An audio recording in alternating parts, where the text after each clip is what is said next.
5 वक्ता नमाज के साथ कुछ थोड़ी सी इबादत रात की जरूर शुरू फरमाए। 2 रकत हो जाए, लेकिन रात को तन्हाई में अपने रब की बारगाह में इबादत के लिए जरूर हाजिर। हजरत अब्दुल्लाह इब्न उमर रदी अल्लाह ताला अन्हु फरमाते हैं कि मगरिब की नमाज पढ़ के कुछ लोग घर चले गए, हम लोग बैठ गए कि थोड़ा सा तो टाइम है, इशा पढ़ के ही जाएंगे। फरमाते अल्लाह के महबूब अलैहिस्सलाम भी तशरीफ ले गए। थोड़ी देर के बाद महबूब इस तेजी से तशरीफ लाए कि मुकद्दस सांस फूला हुआ महसूस हो रहा था। हमने अर्ज की, या रसूलल्लाह हमारे माँ बाप कुर्बान, क्या हुआ? तो महबूब फरमाने लगे, क्या कर रहे हो?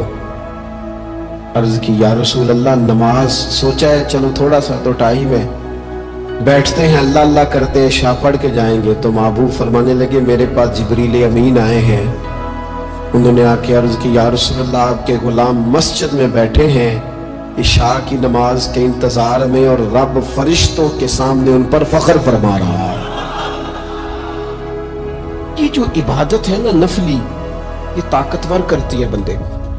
हुजूर फरमाते हैं कि जब बंदा नफल पढ़ता है तो अल्लाह फरमाता है फिर तो मैं उसके हाथ बन जाता हूँ, पैर बन जाता हूँ, आंखें बन जाता हूँ। क्या माना कि उसमें खुदाई ताकतें आ जाती हैं। दोस्त मुरीद भी होते हैं, सिलसिलों में भी दाखिल होते हैं, इबादत का मिजाज नहीं बनाते। कुछ नवाफल का जहन जरूर बनाए, रात को कुछ टाइम जरूर अल्लाह अल्लाह करें, अपनी जिंदगी का इसे मामूल बना ले। और 3 वजीफे आपकी खिदमत में अर्ज करने हैं। सख्त मुश्किल जब आती थी ना तो सहाबा पढ़ा करते थे, हस्बुनल्लाहु व निअमल वकील, निअमल मौला। पढ़िएगा, हस्बुनल्लाहु व निअमल मौला व निअमन नसीर। इसका माना बड़ा खूबसूरत है।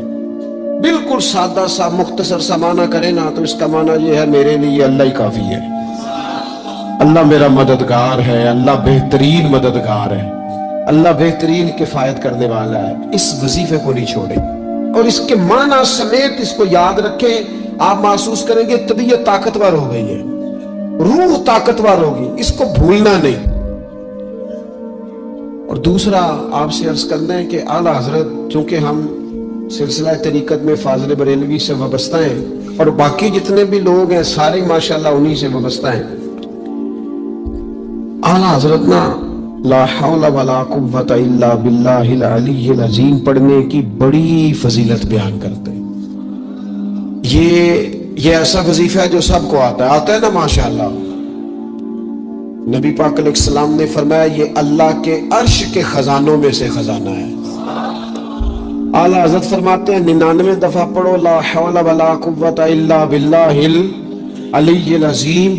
फरमाया अल्लाह ताला तुम्हें 99 बीमारियों से शिफा देगा, और उसमें सबसे छोटी बीमारी टेंशन की बीमारी है, सबसे छोटी बीमारी गम की बीमारी है, छोटी, बाकी बड़ी बड़ी होंगी। इस वजीफे को नहीं आपने छोड़ना और ये पाबंदी करनी है, करेंगे इंशाअल्लाह ताला। और तीसरा वजीफा है दरूद पाक। ये बंदा दरूद पाक पढ़ता है तो पता होता क्या है, 1 बार पढ़ो तो 10 रहमतें, 2 बार पढ़ो तो, 3 बार पढ़ो तो, 4 दफा पढ़ो तो फिर तो चारों जानब रहमत ही रहमत हो जाती है। दरूद पाक को कभी ना छोड़ो अपनी जिंदगी में। आज आप अपने आप से अहद करें, कोई रात ऐसी ना गुजरे कि दरूद पाक पढ़े बगैर हमें नींद आ जाए। ये ज़हन बने। ये 2 वजीफे और तीसरा दरूद पाक। चौथी बात आपकी खिदमत में ये अर्ज करनी है कि रमजान शरीफ आ गया है। रमजान शरीफ का कुरान पाक से इसलिए गहरा ताल्लुक है कि शहरु रमजान अल्लज़ी उन्ज़िला फ़ीहिल कुरान, रमजान का वो महीना है जिसमें अल्लाह ने कुरान नाजिल फरमाया है। इस माह मुक़द्दस में कुरान मजीद के साथ इस तरह की दिलचस्पी पैदा करें कि जिनका नाजरा ठीक नहीं है वो कुरान मजीद नाजरा ठीक करें, और जिनका नाजरा दुरुस्त है वो कंजुल ईमान ले लें, खजाइनुल इरफान तफसीर ले लें, और एक रुकू कम अज कम صبح میں ایک شام میں، اور پورا پارا پڑے پھر تو لطف نصیب ہو جائے گا۔ ارے میں گسارو سویرے سویرے خرابات کے گرد پھیرے بپھیرے، کبھی اس طرف بھی گزر کر تو دیکھو بڑی رونقیں ہیں فقیروں کے ڈیرے۔ بڑی تمنا تھی کہ بڑی جگہ حاصل کریں گے اور بڑا اہتمام کر سکیں گے، لیکن انسان اپنے رب کے فضل کو نہ شمار کر سکتا ہے، نہ گن سکتا ہے، نہ تول سکتا ہے۔ ذالک فضل اللہ یؤتیہ من یشاء۔ میرے عزیزوں، میں اور آپ مسلمان ہیں، اللہ کے گھر میں بیٹھے ہیں، وضو کے ساتھ آئے ہیں۔ زندگی ہم سے پہلے بھی بڑے لوگوں کی گزر گئی اور پھر وقت سمٹ گیا اور وہ قبروں میں چلے گئے۔ ہم بھی قطار میں موجود ہیں، کئی لوگوں کا نمبر لگ گیا ہے، کسی وقت بھی کسی کی بھی باری آ جائے گی۔ چند ایک ضروری چیزیں ہیں، ان کو اپنے ذہن میں اچھی طرح سنبھالیں۔ سب سے پہلے یہ سمجھ لیں کہ عمل زندگی کا حسن ہے، نیکی، پرہیزگاری، نماز، روزہ، حج، زکوٰۃ، خیرات، اخلاق، لیکن جو نجات کا دار و مدار ہے وہ عمل پر نہیں، وہ عقیدے پر ہے۔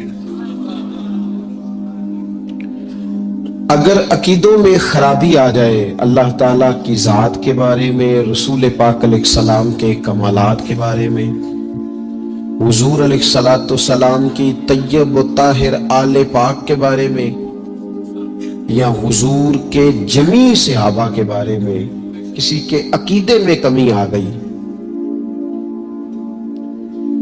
میرے نبی پاک علیہ السلام کی ذات کے بارے میں ہمیشہ اپنا عقیدہ اعلیٰ رکھنا، ستھرا رکھنا، اور اپنے ذہن میں یہ بات بٹھا کے رکھنا کہ بعد از خدا بزرگ توئی قصہ مختصر۔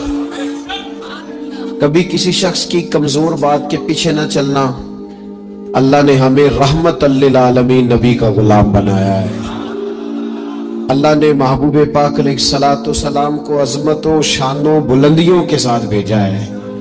کبھی کسی ایسے بحث کا حصہ نہ بننا جو حضور کے کمال کو تولے، یا نبی پاک کے علم کو تولے، یا حضور کے فضائل کو تولے، یا نبی پاک علیہ السلام کی عظمتوں کو تولے۔ کبھی اس بات کے قائل نہ ہونا، یہ نظریہ لے کے ہم نے قبر میں جانا ہے کہ بلغ العلا بے کمال، کشفت دجا بے جمال، حسنت جمیع خصال، صلو علیہ۔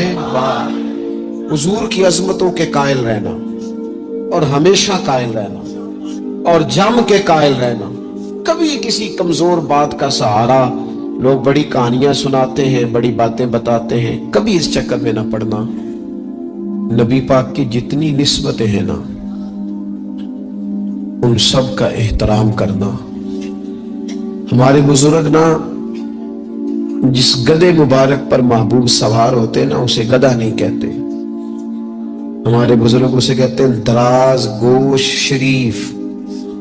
دراز گوش فارسی میں لمبے کانوں والے کو کہتے ہیں۔ کہتے چونکہ اس گدھے پر حضور سوار ہوئے ہیں، اب اس کو دراز گوش شریف کہنا ہے۔ کہتے کبھی وہ مٹی تھوڑی محبوب کریم علیہ السلام کے قدمین شریفین کے قریب آئے تو یہ نہیں کہنا قدموں کو مٹی لگ گئی، کہنا کچھ مٹی حضور کے قدم چومنے لگی، مٹی حضور کے قدم چومنے لگی۔ کبھی بات کرنا ہوتی تو کہتے کہ بیماری آئی تھی محبوب پاک سے فیض لینے کے لیے۔ تو بہت احترام کے جذبات۔ اعلیٰ حضرت بریلوی رحمت اللہ علیہ کے سامنے کسی نے یہ شعر پڑھا تھا کہ شان یوسف جو دبی وہ بھی اسی در پہ دبی، تو فرمایا یہ تو کیا کہہ رہا ہے، حضور تو کسی کو دبانے آئی نہیں، تو کیا شان یوسف جو بڑی وہ بھی اسی در سے بڑی۔ پھر کسی نے کہا تھا وہ دو درخت تھے نبی پاک کے گنبد کے سامنے کھجوروں کے پرانے زمانے میں، تو کسی نے کہا تھا یوں اے درخت حضرت والا کے سامنے، مجنوں کھڑا ہو خیمہ لیلا کے سامنے، اعلیٰ حضرت فرمانے لگے تم نے حضور کے خیمے کو تشبیہ ٹھیک نہیں دی، تمہیں کہنا چاہیے تھا یوں ہیں درخت حضرت والا کے سامنے جیسے قدسی کھڑے ہیں عرش معلیٰ کے سامنے۔ کبھی بھی کوئی کمزور لفظ، کمزور جملہ حضور سرور کہوں کہ مالک و مولا کہوں تجھے، باغ خلیل کا گلے زیبا کہوں تجھے، لیکن رضا نے ختم سخن اس پہ کر دیا، خالق کا بندہ خلق کا آقا کہوں تجھے۔